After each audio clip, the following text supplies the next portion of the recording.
Russians will agree with the way in which they were addressed. And I think, as you've heard us say all along, it will not come as a surprise to you that there are some areas where we think diplomacy can lead to progress, can redound positively on the security interests of the United States, of the transatlantic community, but also potentially Russia, while other areas are non-starters. And those areas that we've said all along are non-starters. The idea that a country, any other country, can impinge on the security arrangements, the alliances, the partnerships of another country, the inviolability of international borders, sovereignty, territorial integrity. You're right that there is no trade space, none, when it comes to those issues. That should not, and I assume did not, come as a surprise to the Russian Federation or to anyone else, as we described what was in our response, because we've been crystal clear about that. Francesco. How do you envision this intensive, substantive, sustained, serious diplomacy we're talking about? Is this going into rounds of negotiations in Geneva over 1-2 years with Russia? Is that what you're envisioning? I don't think that time frame is what any of us have in mind as an initial matter, at least. What I can say is that for the past several weeks, we have been, together with our allies and partners, engaged in diplomacy with the Russian Federation in a variety of venues and fora. We have done this bilaterally through the Strategic Stability Dialogue that Deputy Secretary Sherman engaged in with her Russian counterpart, Mr. Ryabkov, in Geneva the other week. We have done this in the context of the NATO-Russia Council, together with our NATO allies. We've done this in the context of the OSCE, with all of the participating member states of the OSCE, of course, of which Russia is a member. And Secretary Blinken had an opportunity, again bilaterally, but outside the formal SSD context, the context of the Strategic Stability Dialogue, to engage with Foreign Minister Lavrov in Geneva the other week. So we are prepared to continue through all of those venues, through all of those fora. What matters most to us is that our diplomacy, our collective engagement with the Russian Federation continues to be conducted in full consultation and coordination with our partners and allies. Oftentimes that will take place, we expect, with our allies and partners sitting next to us at the table, as would happen at the NATO-Russia Council, at the OSCE. If it were to involve another bilateral engagement, which we are open to, we would continue to do that in full consultation and coordination with our allies and partners. Nothing about without. That is not a mantra that we are ever going to abandon or discount in any way. And I think you actually saw that today, after Secretary Blinken had an opportunity to speak with Foreign Minister Lavrov. He then immediately picked up the phone and spoke with NATO Secretary General Jens Stoltenberg, OSCE Chairman in Office Zbigniew Rau, EU High Representative Josep Borrell.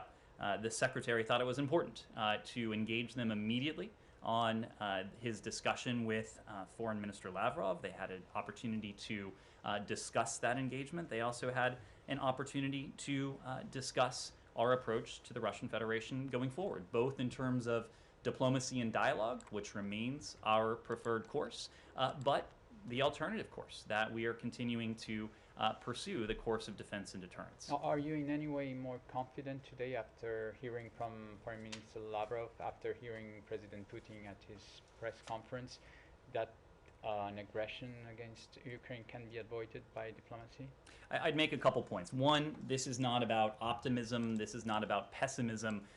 This is about a clear-eyed approach to what to us and what to our allies and partners is a clear threat to international peace and security.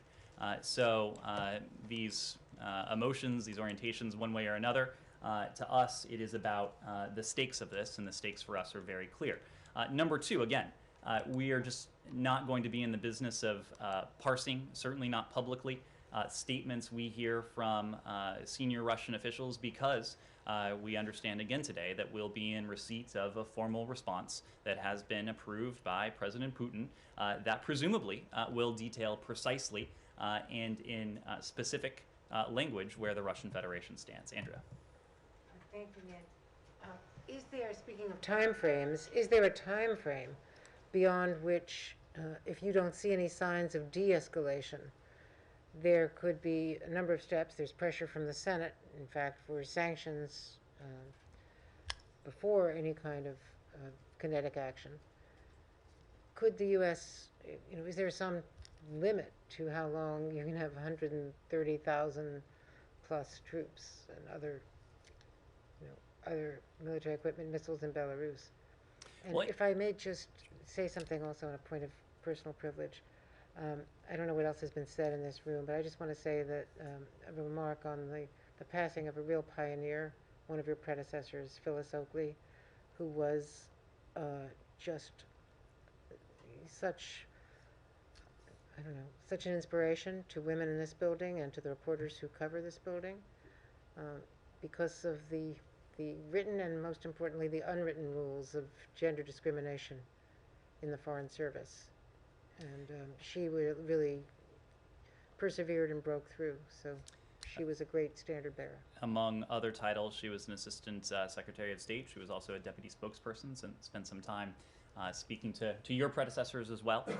So she is someone who has really left her mark on this institution. You saw that the department issued condolences to her family, and to her loved ones, and noted the legacy she leaves behind, a legacy that was integral to doing what was long overdue, ensuring that women were fully engaged, able to be fully engaged in this work, and that married women had the same rights as their male counterparts. So we do know her passing, and appreciate you raising that. In terms of the time frame, our goal here is to forestall, is to prevent, is to deter a further Russian invasion of Ukraine. So only the Russian Federation can determine how long this goes on for. We are ready either way. We are ready if the Russians are willing to continue down the path of diplomacy and dialogue in good faith. Again, knowing that this is a process that, if it is to be effective, has to take place in the context of de-escalation. We are equally ready, however, if the Russians determine that they are set on the path of further and renewed aggression. This is a path that we've been walking simultaneously as we have an outstretched hand for diplomacy and dialogue. This is a path we've been walking simultaneously with our partners and allies. We've spent some time in recent days speaking to the long track record we have when it comes to this deepening sense of concern that has developed over almost 3 months now. It was in November, early November, if I recall, where we first started talking about this publicly. We have started to engage allies and partners late last year as the intelligence and information emerged of the Russian military buildup along the Ukrainian border, as our own concerns grew based on information that was then private and has since been made public. So this is something we have been at for some time, but again, our goal is to forestall, to deter, to do everything we can to see to it that there is not renewed Russian aggression against Ukraine. But again, our charge is to be prepared with whatever course Vladimir Putin decides. Yeah, please. So what was the main achievement during this call? Well, it was an opportunity. First, this was a moment that was agreed to by the two individuals in Geneva, coming out of the Secretary's meeting with Foreign Minister Lavrov in Geneva last month now. It was agreed that the two would have a follow-on conversation in the coming days. It was shortly after that engagement in Geneva where we submitted what we call our non-paper, the written response to the so-called Russian treaties. And that was done. The Russian Federation has now had that document for some time. We understand that they're studying it. We understand that Vladimir Putin has had an opportunity at least an opportunity to see it. And we know now that he will have an opportunity to approve the response that comes back from the Russian Federation. So the point was at least twofold. One, it was to confer on the road ahead, and we did come away with a clearer sense of what we can expect in the coming days or weeks, as however long it takes for the Russians to provide us with their response. We know from there that the Russians appear amenable to continue to engage in dialogue. As we've said, we far prefer that course, even as we know it needs to take place if it is to be successful in the context of de-escalation. But it was also an opportunity for the Secretary to reiterate the messages that the Russians have heard for some time now, that even as we far prefer the course of diplomacy and dialogue, we are continuing to prepare down the course of defense and deterrence. And so we had an opportunity again today to reinforce the idea of the high costs, the substantial costs, the sudden costs that would befall the Russian Federation if this aggression were to go forward. Simon. Now that Secretary Blinken and Foreign Minister Lavrov has now spoken twice, they've exchanged papers. Now you said the response will go through Putin, and then afterwards Blinken and Lavrov will speak again. I wonder, is it then time, because there doesn't seem to be anything changing in terms of both sides' position, is it then time for the two presidents to speak again after that response has come? Does it need to escalate to that level? It really depends on where we are. You've heard repeatedly from President Biden, I believe most recently during his press conference last month now, that he and we remain open and amenable to another leader-level engagement between President Biden and President Putin. They've had an opportunity to speak on the phone. They have seen each other on the screen within recent weeks. If we believe we're at a moment where another leader-level engagement has the potential to move the ball forward when it comes to this diplomacy, that is certainly something we're open to and amenable to. But it will just depend on where we are after this next step. Ben. I hate to say it, but it sounds very much like Groundhog Day. I mean, we've been here for a month. You say the same thing. Russia says the same thing. Can you point to any one thing that suggests Russia is open to real dialogue? Anything practical that suggests they really want to change their action? Ben, that's not incumbent on us. That's incumbent on Moscow. So you've seen nothing? It is true, as you have heard from us. We have not seen concrete, tangible signs of de-escalation. That is what we have continued to convey that we need to see if this dialogue, if this diplomacy is going to bear fruit. But to your question, we are not waiting on signs of de-escalation. We are not sitting on our hands calling for de-escalation, and we are moving forward as quickly and resolutely as we can to proceed down this path of defense and deterrence. Again, this is about defensive steps that we are taking as an alliance, as a NATO alliance, defensive steps that we are taking to shore up the defenses of our partner, Ukraine, steps that we are taking to deter a Russian invasion or renewed Russian aggression against Ukraine. Some of that is consistent with the defensive steps that we've taken. Some of that lies in the fact that we've been very clear, not only the United States, but our European allies and others, about the massive costs, economic, financial, and otherwise, that would befall the Russian Federation if an invasion, renewed aggression, were to go forward.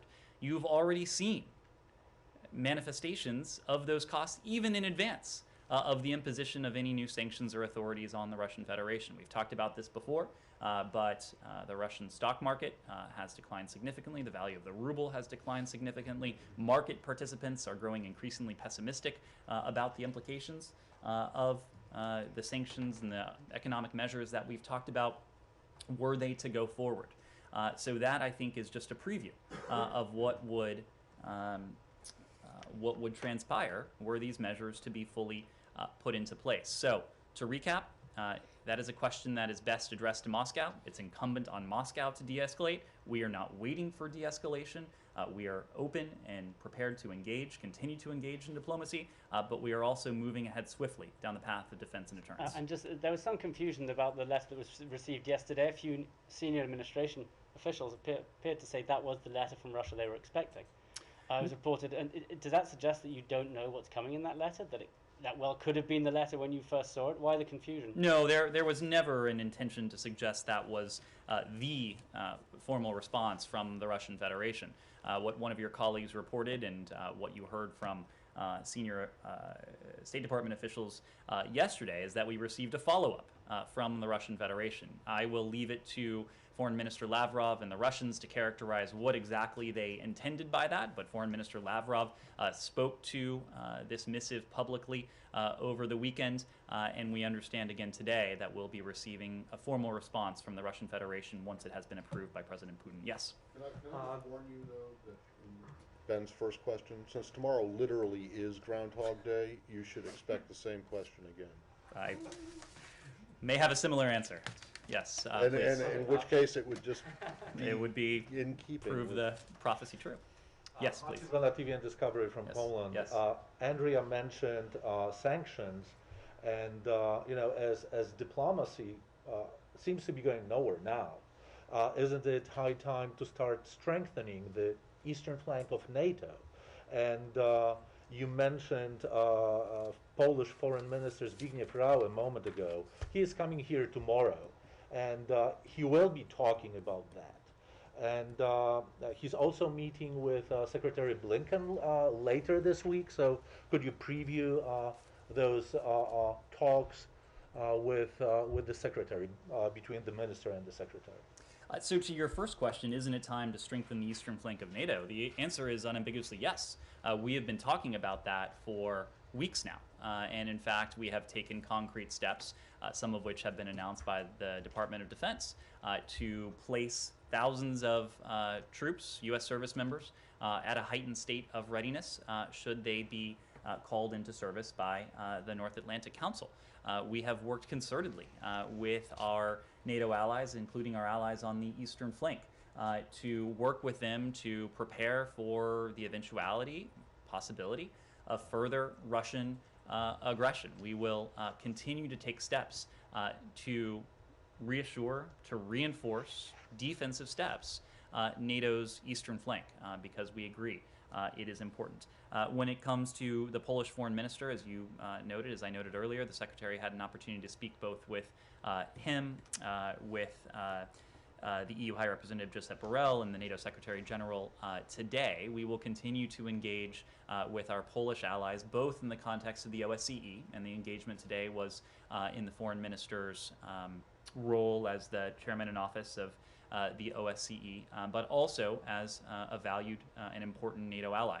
I don't want to get ahead of those discussions, but this gets back to your question. We will continue to show our support in many different forms for our NATO allies, those on the eastern flank, our NATO allies throughout the continent. Now, what you said was putting those troops on heightened alert. What about sending troops now to the eastern flank before any aggression that Russia may perpetrate? Well, I don't want to speak for the Department of Defense. I don't want to speak for the White House, but I will tell you that we are taking and are considering a number of steps that will reinforce the message of defense and deterrence.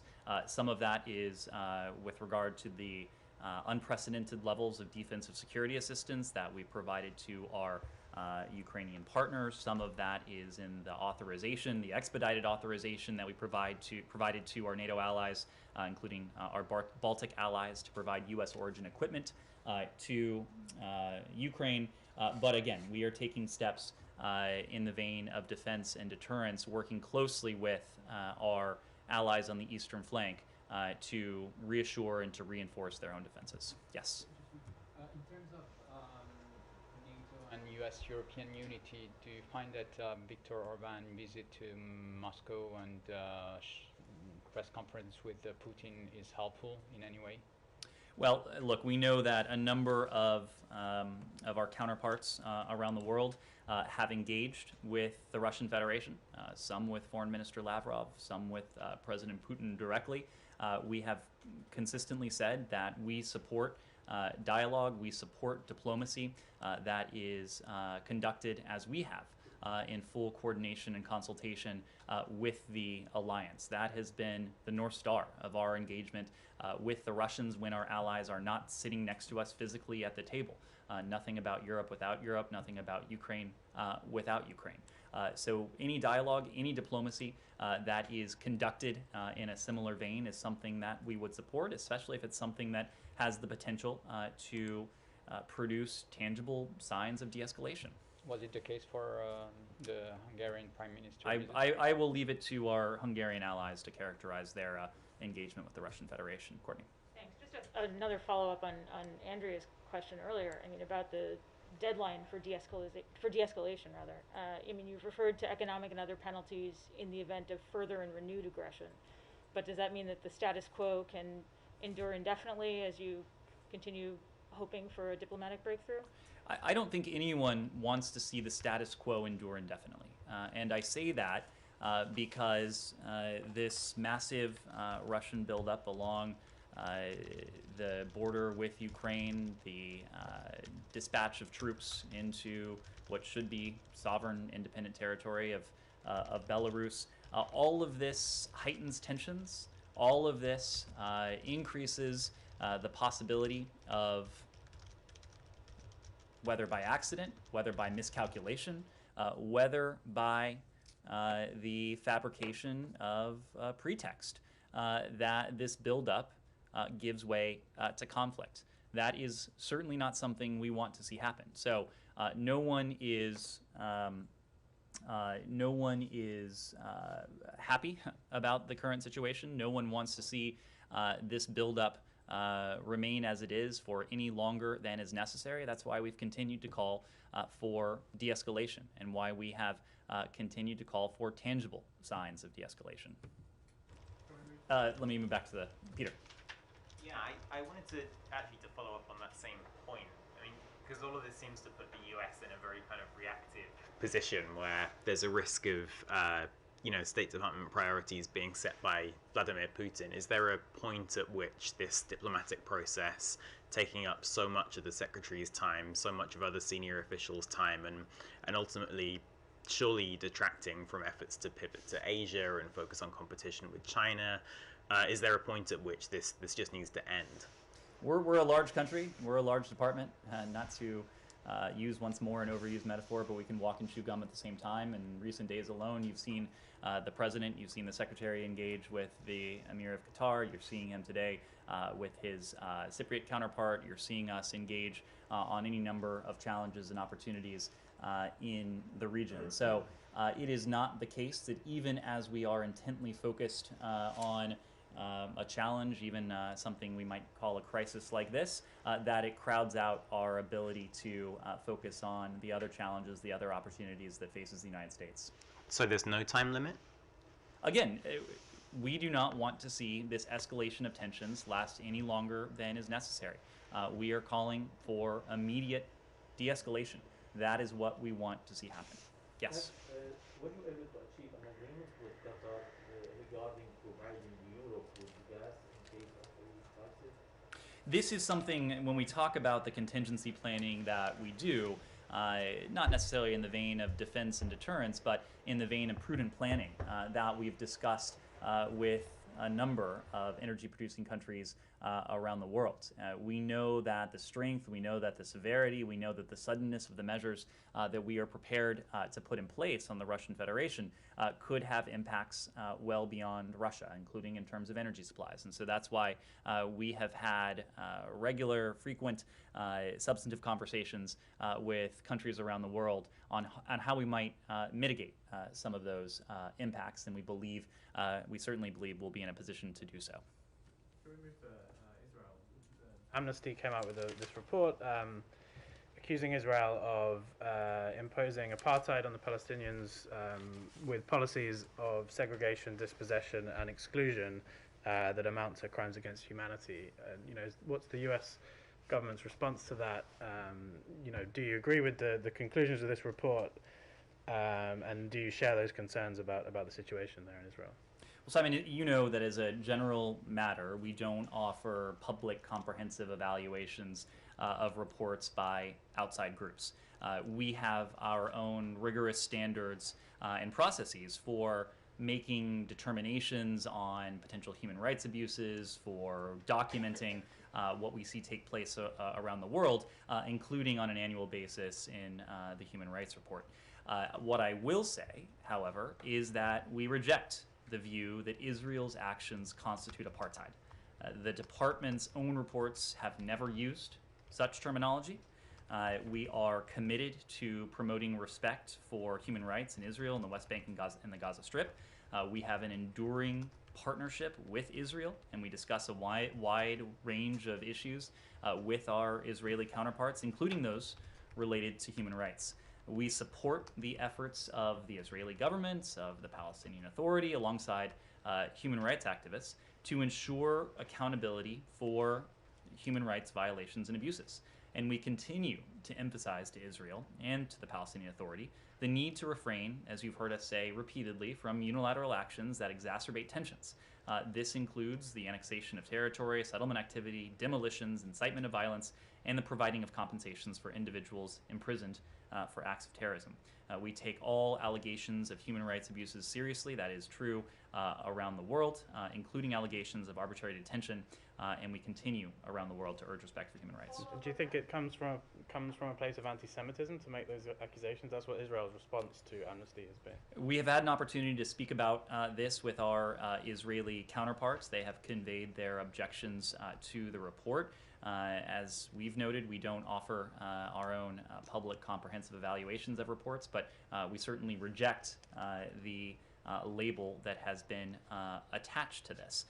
When speaking about Israel, one other point here, we think that it is important, as the world's only Jewish state, that the Jewish people must not be denied their right to self-determination, and we must ensure there isn't a double standard being applied. Ned, it may be true that you don't offer public comprehensive evaluations of outside reports, but you certainly cite them quite a bit in your own human rights report. And I went back and looked, and in terms of just the last human rights report cited Amnesty International on Ethiopia, on Cuba, on China and Xinjiang, on Iran, on Burma, on Syria, on Cuba, and those references are endorsements of what this group, Amnesty, and then other groups as well that are cited as well, have found.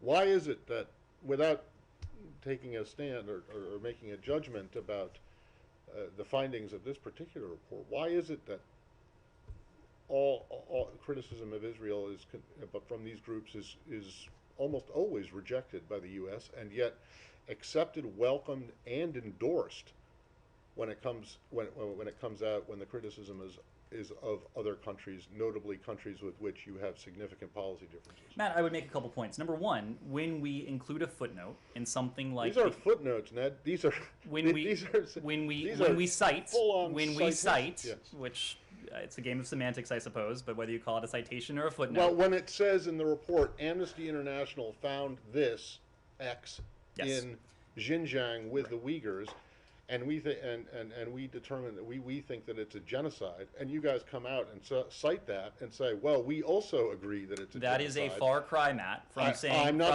that we have comprehensive agreement with a third-party report that was produced by an outside group. So it's just when it's criticism of Israel that you feel free to disagree? Where have you ever disagreed with an Amnesty report or a human rights report on a country such as Iran? This is not, Matt. China? This is not about any outside group. This is about our vehement disagreement with a certain finding in a report by an outside group. Okay. There are plenty of times where we cite, as you said, outside groups in our own reports. We cite the facts that they have uncovered, that they have put forward. But I don't think you're going to find any citation in any State Department document and I don't think I'll regret saying this, it says the department agrees on a comprehensive basis with absolutely everything that's in this report. Barbara. Is it the department's view that human rights abuses resulting from occupation are discrete events rather than resulting from discriminatory policies or discriminatory systems that are backed up by law? Barbara, we document this comprehensively in our own human rights reports, and we document allegations of and what we have found in terms of Israel, the West Bank, and the Gaza Strip comprehensively on an annual basis. So I will leave it to that document to speak to our framework for this. I think you have heard us on a number of occasions when we have heard reports of or been in position to corroborate human rights abuses in this region that we have not hesitated to speak out. I got two really brief ones. Sure.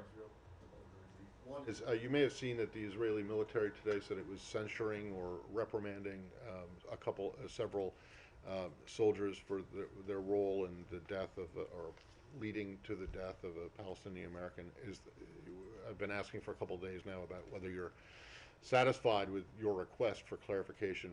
Does this do it? Have you gotten this information from the Israelis, and are you satisfied with the response? Well, I expect we'll have a little bit more to say on this later today, but let me say that we continue, as I said yesterday and last week, to be concerned by the circumstances of the death of Mr. Omar Assad.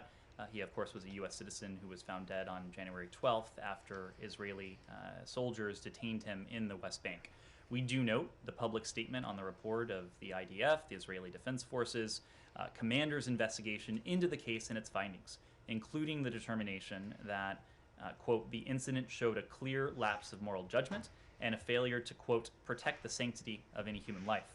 The IDF public summary of the investigation further states that the disciplinary action is being taken against the commander of the Netzach Yehuda battalion and other officers responsible for the unit involved in the incident, and that the Military Police Criminal Investigation Division investigation of the case is ongoing. We expect a thorough criminal investigation and full accountability in this case, and we welcome receiving additional information on these efforts as soon as possible. We continue to discuss this troubling incident with the Israeli government. Okay, so what the IDF announced today is not satisfactory in and of itself. You want a criminal investigation? We are continuing to discuss this. These are public statements that have come from the IDF. Again, we know that the investigation itself is ongoing, so it's something I expect we'll continue to discuss with our Israeli counterparts. And then one other one, and this is really brief, and it's kind of minor, but it has attracted some attention, and that is yesterday after his conversation with Foreign Minister Lapid. It was the Secretary's conversation with the Secretary. Was it yesterday, or maybe it was the day before? It was yesterday. But anyway, he tweeted something and identified Foreign Minister Lapid as alternate Prime Minister, which is something that he's in the tweet, right? And he's never called him that before. So I'm just, is there a reason for that? Instead My understanding is that that's his formal title. Well, his title is also Foreign Minister. Right. Okay, so you've just decided to use his formal title starting yesterday? I don't know. There has been no change in how we view Mr. Lapid. He is the alternate Prime Minister and Foreign Minister. Gotcha. Yes, please. Any comment on the recent mass trials of Cubans that participated in the protest for political reform last year? Almost 800 people has been charged, with more than 170 already convicted, some of them facing years of prison. Is there a space for new sanctions? Can we expect like a response for the U.S. government, as you have praised the demonstrators last year? Well, it is true that ever since the protests that began on July 11th of last year, we have seen the Cuban government respond with their trademark brand of repression of their own citizens. We believe, and you've heard from us, that the Cuban people, just like people around the world, have every right to continue to voice their desire for fundamental freedoms. And we condemn the failures of the Cuban government to protect those universal rights, and the failure of the Cuban government to meet the most basic needs of the people. Again, rather than focusing on its own provision of services, its own governance, the protection of rights within Cuban society, the Cuban regime has responded with repression. And it was just last month that the so-called Damas de Blanco were imprisoned for doing nothing more than exercising what should be a universal right. We support the rights of Cubans and people everywhere to exercise their freedom of expression and peaceful assembly. We call on the Cuban government to respect these rights and to release those unjustly detained for peacefully protesting. No one should face prosecution. No one should face imprisonment for exercising a right that is as universal in Cuba as it would be anywhere else. But is the U.S. government thinking about new sanction, or is there a space for new sanction given the big scope of they are already in place? Well, ever since July 11th of last year, we have enacted a series of measures to promote accountability against those individuals and entities within the Cuban government who are responsible for this repression, who are responsible for the violent crackdowns on peaceful protesters last summer and in the ensuing weeks. So we will continue to look to ways to promote accountability and to uphold and protect and promote what should be the universal rights of the Cuban people. Yes, Ben.